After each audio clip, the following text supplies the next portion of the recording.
Pria ini membawa pisang sebanyak 250 kg. Dengan kecepatan 70 km per jam. Melewati jalan. Bagi dia, mengerem hanyalah dekorasi. Dia sama sekali tidak menggunakan rem. Karena setelah dipakai, dia akan menjadi lebih cepat. Burundi memiliki budaya seperti ini. Pekerjaan ini membutuhkan restu dari Dewi Keberuntungan. Keberuntungan yang baik, dari malaikat, kesialan, makan akan menuju kematian. Balapan sepeda dengan aturan. Mereka tidak akan mengikutinya, karena terlalu jauh dari gerbang hantu. Tidak cukup menantang. Hari ini mari lihat bersama-sama. Jalanan bahaya di Burundi. Burundi adalah negara kecil di Afrika. Bisa dilihat kehidupan mereka seperti ini. Orang-orang berjalan, terutama mengandalkan 28 bar buatan Cina. Di sini, tidak peduli barang besar atau barang kecil, akan diantar dengan sepeda. Burundi kaya dengan pisang. Tiap minggu, Magic Johnson akan datang ke sini untuk membeli pisang. Dia adalah pembuat bir pisang. Beberapa pisang ini diantarkan dengan sepeda. Johnson tidak berani mengantar dengan sepedanya. Karena dia tahu, hal itu akan membawanya cepat pergi dari dunia ini. Westbrook adalah seorang kurir pisang. Dia sangat berterima kasih. Dengan pekerjaan ini adalah caranya untuk bertahan hidup.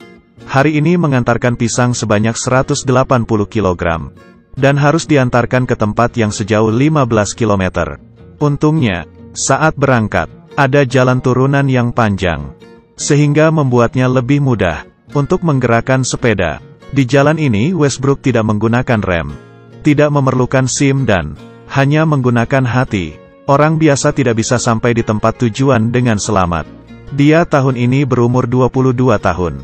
Tidak pernah sekolah. Mengendarai sepeda satu-satunya keterampilan yang dimilikinya. Setelah 45 menit, dia sampai di tempat tujuan. Ini adalah desa tempat membuat bir pisang. Di Burundi ada bar 28. Merupakan simbol dari kehidupan yang berkecukupan. Berjalan di jalan, ada gadis yang akan memberikan perhatian. Westbrook sangat muda, tapi sudah memiliki istri dan 2 anak. Membahas uang, Westbrook akan merasa segan. Dia berkata, pekerjaan ini untuk menghidupi keluarganya. Bahkan celana baru saja aku sayang untuk membelinya. Dibandingkan dengan Johnson yang sangat kaya. Dia mengandalkan bir pisang untuk mendapatkan penghasilan. Menarik keluar pisang dari tanah. Setelah matang, baru akan diolah. Bisnisnya lumayan baik. Ada beberapa penduduk desa yang bekerja kepadanya. Pekerja menggunakan jerami, lalu mengeluarkan cairan pisang.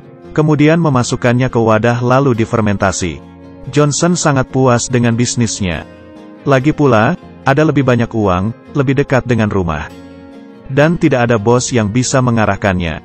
Bir pisang yang sudah difermentasi alkoholnya akan mencapai 40%. Membuat orang sangat mabuk. Kegiatan hiburan Burundi tidak banyak. Setelah pekerja selesai bekerja, mereka akan duduk dan minum bir bersama. Ini adalah waktu yang sangat dinikmati. Tentu saja, saat mengendarai sepeda tidak boleh minum alkohol. Minum alkohol tidak boleh menyetir. Tidak peduli mobil atau sepeda. Di jalanan sebelah tempat membuat bir pisang adalah jalan menuju ibu kota Burundi yaitu Bujumbura. Supir truk, Watt sedang menyetir di jalan. Dia sudah menyetir di jalanan ini selama 10 tahun. Watt juga seorang penyetir handal. Orang-orang memberi julukan The Flash. Tapi tiap kali melewati jalan ini, dia tidak berani menyetir terlalu cepat. Karena dia tahu di belakangnya pasti banyak orang-orang seperti ini. Orang-orang yang suka dengan kecepatan akan bermain seperti ini. Terkadang juga bisa saling menyambung. Hal ini hanya bisa dilakukan di siang hari. Karena di pagi dan malam hari akan terjadi masalah. Bagi Watt yang mengikuti permintaan kecepatan, hal ini membuatnya tidak bisa apa-apa. Dia hanya bisa mempercepat kecepatannya. Terkadang di depannya ada mobil, atau ada lubang di jalan. Dia tidak sempat untuk menghindar. Tapi orang yang di belakang harus bertahan. Dan karena tidak sempat menghindar, banyak orang yang meninggal. Kejadian ini tidak hanya sekali dilihat olehnya. Dia mengira kegiatan ini akan dilarang. Zimu juga seorang kurir dengan sepeda di Burundi. Dia sudah mengerjakan pekerjaan ini selama 5 tahun. Kali ini pisang yang diantarnya cukup banyak. kira-kira 300 kg. Dengan sepeda kecil ini, menanggung beban seberat itu. Di kondisi seperti ini, dengan sedikit kesalahan, akan menghilangkan kestabilannya, hampir mendekati pintu kematian. Zimu masih ingin menjalani hidupnya. Mencari nafkah demi hidup dan mati. Dia berusaha memegang truk. Tentu saja, demi mengurangi kecelakaan. Beberapa waktu dekat ini, polisi lalu lintas di jalan bertambah. Lalu memeriksa mobil dan sepeda yang lewat. Akan ada beberapa penjual menggunakan kesempatan itu untuk menjual barangnya. Watt dengan cepat, diberikan nilai 10 oleh polisi. Tapi, hal ini tidak terlalu efektif.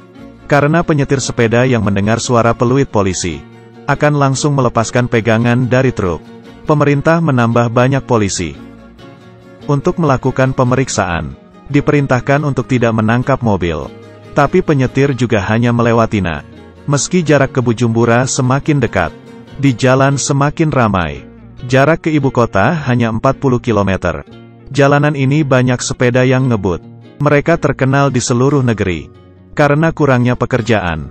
Karena barang yang mereka antar selalu paling berat. Lalu kecepatan juga sangat cepat. Orang yang meninggal juga banyak. Benar-benar membawa hidup dan mati. Zimu salah satu dari mereka. Dia bersama pacarnya tinggal bersama. Tapi mereka tidak memiliki anak. Karena pekerjaan Zimu beresiko tinggi.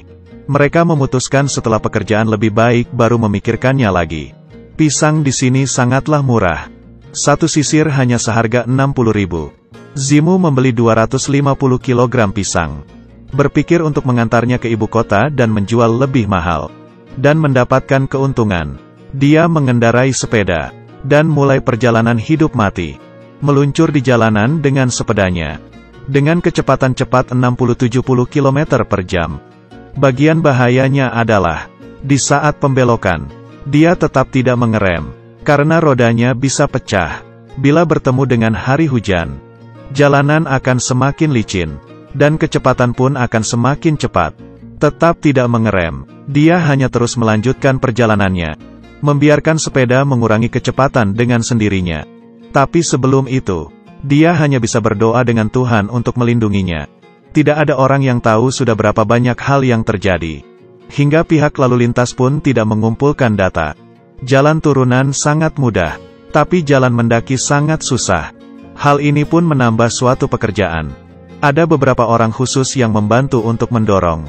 Dalam waktu 15 menit bisa mendapatkan 15.000. Pekerjaan Zimu, selain membahayakan nyawa, juga sangat menghabiskan tenaga. Dia tiap hari minum jagung untuk mengisi tenaganya. Dari sini ke ibu kota tinggal 15 km. Selanjutnya adalah jalan turunan yang panjang. Di jalan ini banyak terjadi kecelakaan.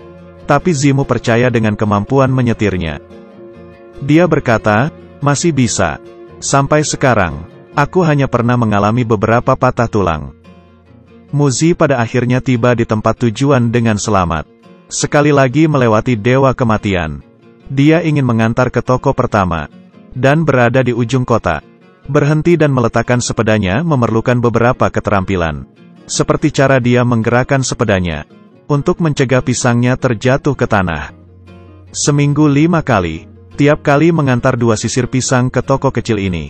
Tiap sisir bisa dijual dengan harga 15.000. Dia mendapatkan keuntungan kira-kira 30.000. Tempat kedua adalah pasar petani di barat laut kota. Alice adalah seorang penjual berumur 42 tahun. Dia memiliki 4 anak yang harus dihidupi. Dibandingkan Zimu, hidupnya lebih susah. Jadi, dia menjualnya pisang dengan harga yang lebih murah. Bisnis yang membesar karena kurir dengan sepeda ini adalah tempat perbaiki sepeda. Chris sudah menjadi bos selama 5 tahun.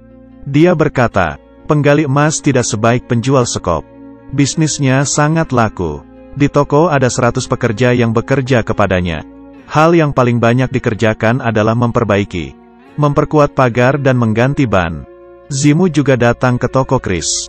Rodanya sudah sangat parah. Dan sudah ditambal sebanyak 4 kali. Kali ini dia harus mengganti yang baru. Kalau tidak seperti hujan di hari ini, dia akan mudah tergelincir. Atau rodanya akan pecah. Setelah selesai diperbaiki, Zimu pergi dengan ban barunya dan siap dengan perjalanan selanjutnya. Pertanyaan terakhir adalah, bila kamu terlahir di Burundi, kamu akan memilih menjadi kurir dengan sepeda atau membuka toko perbaiki sepeda? Silakan tinggalkan di kolom komentar. Yang suka jangan lupa ikutin terus ya, bersama-sama melihat video ini. Ketemu lagi di selanjutnya.